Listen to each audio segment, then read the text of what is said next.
Ah mais aujourd'hui c'est ouvert, comme par hasard. Alors, je rentre. Bonjour, il y a quelqu'un? Vous voyez Alors, personne? encore un étage. Écoutez, je vais donner rapidement le deuxième... Kylian, c'est au pardon. rez-de-chaussée. Il y a un atelier de réparation de vélo au rez-de-chaussée, si jamais. Ouais, ce qui est logique pour les ateliers de réparation, mais je trouve personne dans le bâtiment, donc... Mais si, il est pas grand, le rez-de-chaussée. Il n'y a pas des portes sur les côtés. Ah voilà, j'ai trouvé l'atelier de réparation, mais il n'y a personne ici. Alors... Est-ce qu'il y a des étages, Kylian? Oui, il y a des étages. Je vais aller voir, je vais un peu faire le tour, je remonte. Bon, en attendant, je donne rapidement le Il y a deuxième... quelqu'un? Ouais, je vais vous laisser. Vous êtes où, en haut? Oui, ici. Ah, bonjour. J'ai trouvé avant l'atelier de vélo. Je fais une émission pour Radio Sud Romande. Et c'est par ici qu'il y aurait le son mystérieux par hasard. Alors c'est par ici. Ah, c'est bien. C'est pas l'atelier de vélo? Non, c'est pas Alors, c'est par ici? Vous avez trouvé? Alors, ah, voilà, on est au four. Ah bah ouais, c'est l'atelier de bijoux.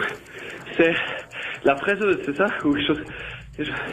Tendez votre micro vers la source du son pour nous prouver que vous l'avez trouvé. C'est quelque chose comme ça. Ouais, on l'entend pas fort, mais... Alors, je vais essayer de me mettre plus près encore. Voilà. Ben bravo. C'est ça? Ah. Alors, c'est Ben une bravo. machine qui visiblement fait des iodes ou quelque chose comme ça. Je sais pas exactement, je pense que vous allez nous expliquer. Bah ouais, on va trouver. vous Puis moi, on va vous laisser surtout reprendre votre souffle parce que vous avez Voilà. plus qu'à donner votre casque. Et je vous ai dit, à la chaude de fond, il fait chaud. Alors ça, je peux vous le dire. Ah, voilà, j'ai donné mon casque. Et puis maintenant, je deviens pied de micro. Exactement. Oui, bonjour.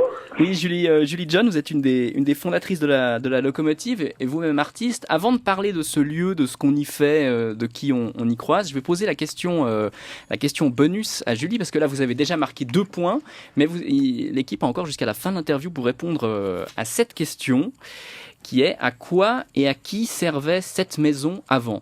Donc, à qui et à quoi servait cette maison? Quand je dis cette maison, c'est donc la maison qui abrite aujourd'hui l'association La Locomotive. Donc, Julie, là, c'est à vous de jouer grâce à Internet et vous avez jusqu'à 28 minutes pile. Julie John, je reviens à vous. Donc, je l'ai dit, la Locomotive, c'est une association. D'abord, on est où, là, exactement? On est dans un atelier, c'est ça? Oui, alors on est dans l'atelier à Maëlle-sur-Dé, justement, qui est bijoutière. Et le son mystère, en fait, était celui de l'ultrason, qui sert à nettoyer les pièces de bijouterie, d'horlogerie, de gravure, dans les coins inaccessibles, en fait. Alors, cette locomotive, c'est quoi? Parlez-nous un peu de déjà ce que c'est comme endroit et puis après d'où ça vient, la genèse, comme vous êtes une des fondatrices du lieu. Alors en fait, on était plusieurs artistes ou artisans à chercher des ateliers autour de la Chaux-de-Fonds et on trouvait pas. Et tout d'un coup, en fait, on a remarqué cette petite maison au bord des voies de chemin de fer qui semblait abandonnée. Et du coup, on s'est dit que ça pouvait être assez parfait justement pour créer des ateliers et pour créer une synergie au niveau de la création en fait.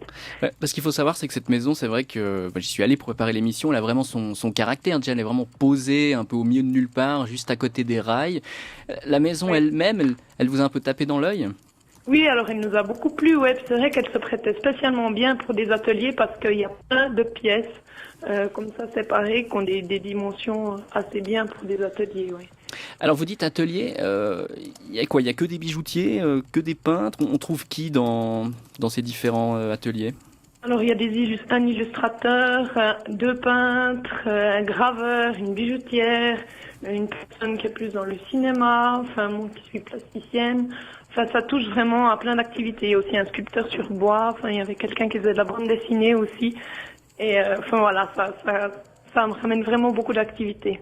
Ça fait combien de temps que c'est ouvert? Enfin que ça fonctionne, que ça tourne? Ça fait 2 ans environ.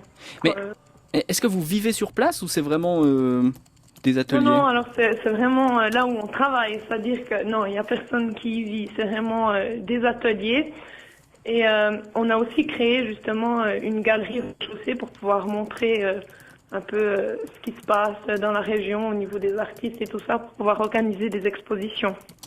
Ouais, parce que ce que j'avais demandé justement, c'est que qu'est-ce que vous donnez à la Chaux-de-Fonds? Donc une galerie, vous avez quel type d'exposition? Alors, on expose un peu de tout, quoi. Enfin, on a fait surtout des expositions de peinture, mais on a fait aussi une exposition d'art vidéo, par exemple.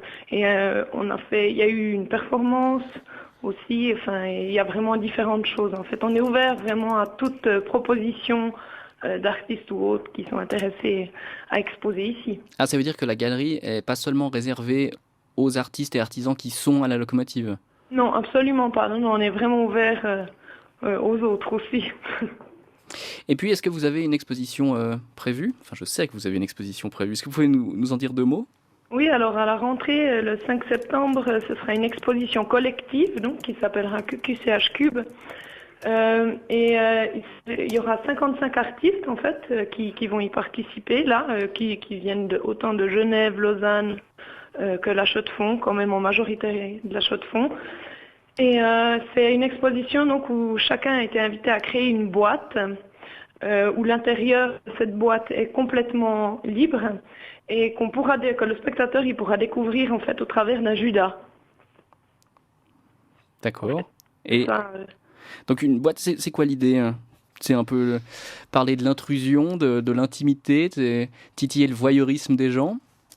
Alors disons que c'était une idée vraiment de pouvoir amener plein d'artistes à participer à une même exposition sur un thème, mais sans pour autant donner non plus trop de consignes.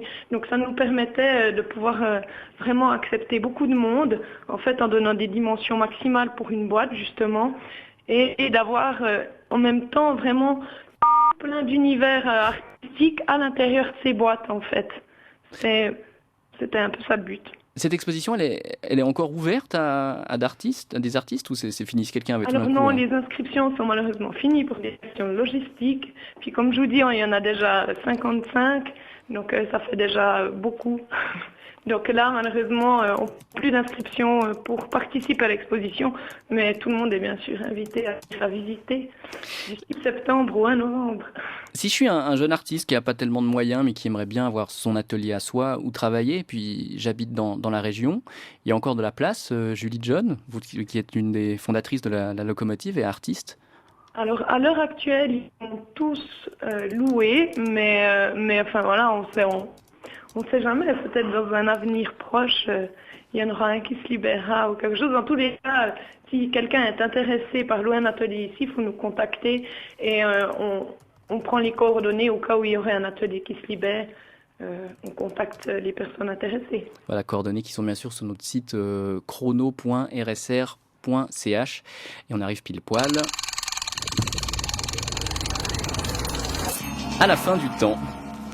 La fin du temps, Julie, je vous ai posé une question bonus. Votre équipe a brillamment marqué 2 points grâce au sprint héroïque de Kilian. Et puis un point de plus avec cette question bonus, c'est dans ce lieu, à quoi servait, à qui servait ce lieu avant la locomotive? Alors, je n'ai rien trouvé sur Internet.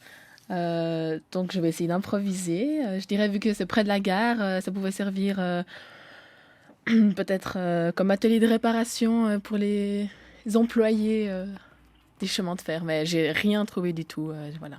Julie John?